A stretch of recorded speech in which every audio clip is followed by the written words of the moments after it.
This is KCTV English News. I'm Nick Brontes. As news of corruption and other irregularities at private kindergartens across the country has spawned an outburst of public indignation, the Provincial Education Office decided to make public its inspection results of local schools. The office has posted on its website the results of inspections of 21 private kindergartens. The probes were conducted from 2014 to 2016.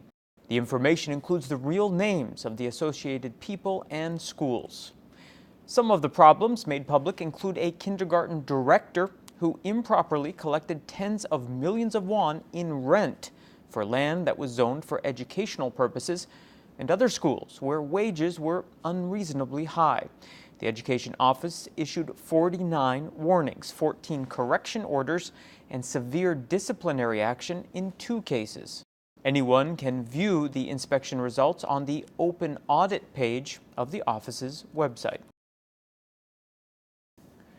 The governor has officially apologized for a recent deadly accident at a Samdasu bottling plant run by the Jeju Province Development Company.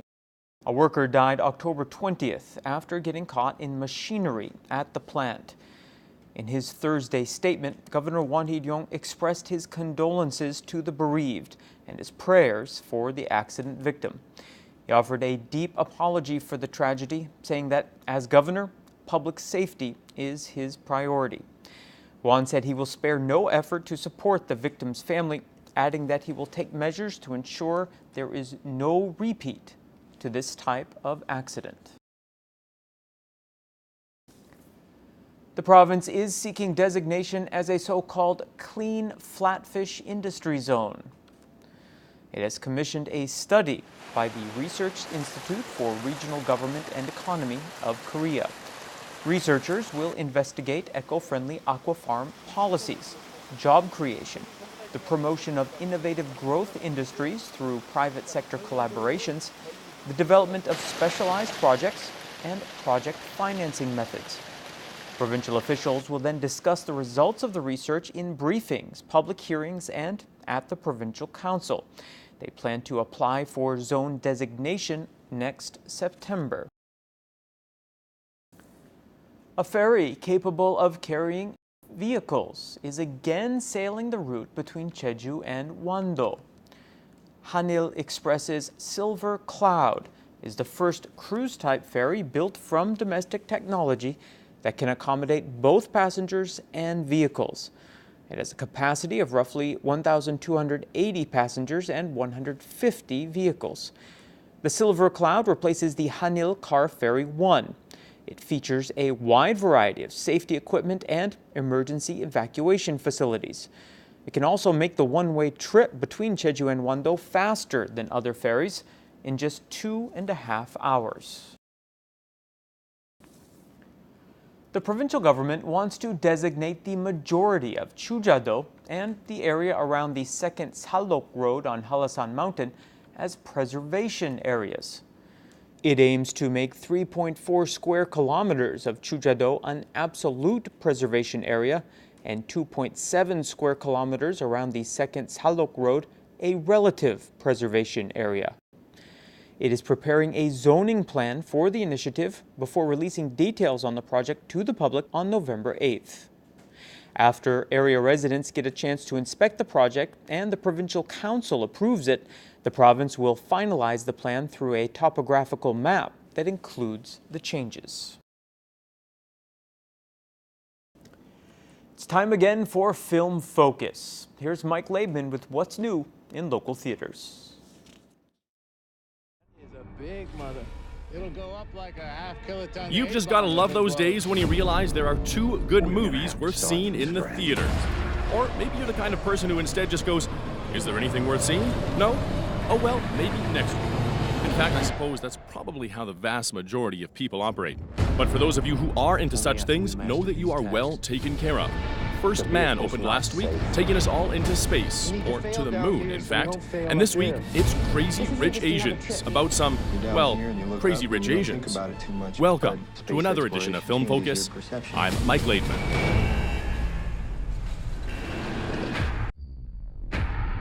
Director Damien Chazelle and star Ryan Gosling re-teamed for First Man, the riveting story of NASA's mission to land a man on the moon, focusing on Neil Armstrong and the years 1961 to 69. A visceral first-person account based on the book by James R. Hansen, the movie explores the sacrifices and the cost on Armstrong and on the nation of one of the most dangerous missions in history. It is true that we are so often fixed on the immediate run-up to and aftermath of the moon landing that many people don't know the full extent of just what was required in the time between taking those first few orbits around the Earth and those first few steps on the lunar surface. The film falters a bit when it's on the ground, but when it takes flight, it really goes for it, offering a truly compelling look at the perils and excitement of spaceflight.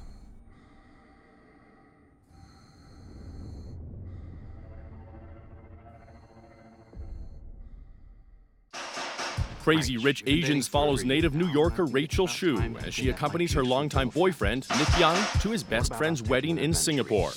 Excited about visiting Asia for the first time, but nervous about meeting Nick's family, Rachel is unprepared to learn that Nick has neglected to mention a few key details about his life. It turns out that he is not only the scion of one of the country's wealthiest families, but also one of its most sought-after bachelors. Being on Nick's arm puts a target on Rachel's back, with jealous socialites and, worse, Nick's own disapproving mother taking aim. And it soon becomes clear that while money can't buy love, it can definitely complicate things. While it may look like a regular old romantic comedy on the surface, it sure ain't.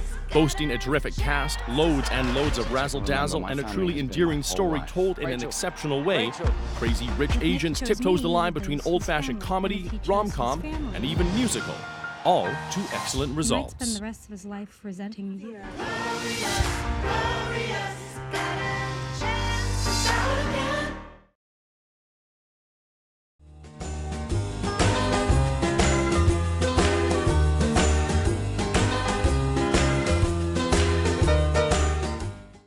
We'll have a windy and cloudy start to the weekend Saturday. For the details, here's your forecast.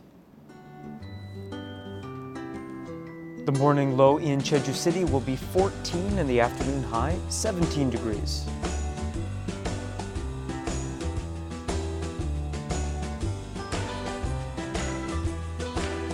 In Seogwipo, temperatures will fall between 14 and 18.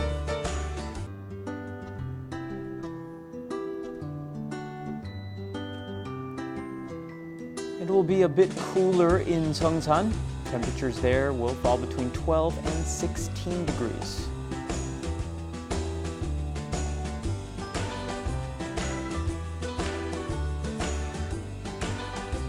Across the island in Gosan, temperatures will range from 14 to 17.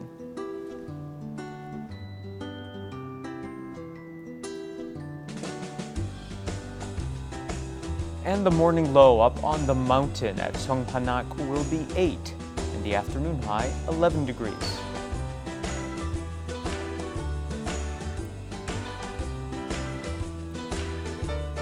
Out on the water, winds will be out of the west and northwest at 12 to 18 meters per second, and seas will be quite rough, between 2 and 4 meters.